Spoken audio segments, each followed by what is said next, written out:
You and comets are made of farts.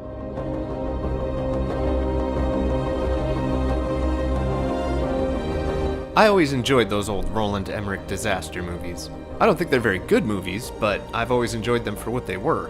Big budget spectacles with little to no logic that relied on big action sequences and didn't take themselves too seriously.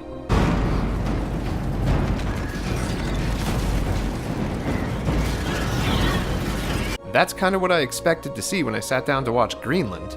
I was completely wrong. This is what a Roland Emmerich disaster movie could be if he had focus and actually took it seriously. The movie follows a family played by Gerard Butler, Marina Baccarin, and Roger Dale Floyd as they try to get to safety during the collapse of society as a planet-killing comet and a bunch of smaller fragments head towards Earth. It's way more focused on the collapse of society part and how generally fucking awful us humans can be when things fall apart than on the comet. But that's what I think makes this movie work. It almost feels more like a character drama than a disaster movie a lot of the time.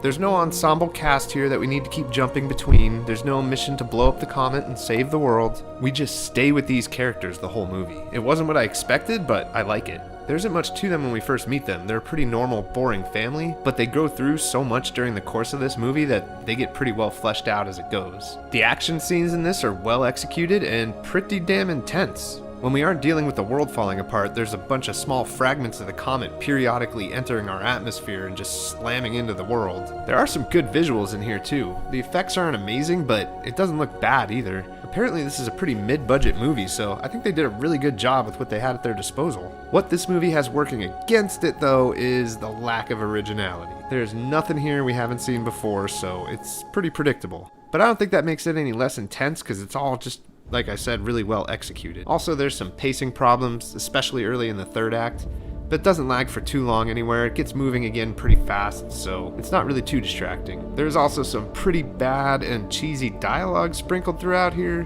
but most of it's at least well delivered. I think it's nice to see a disaster movie that takes itself seriously and gives us the perspective of just one small group of characters. It reminded me a lot of what Spielberg did in his War of the Worlds movie.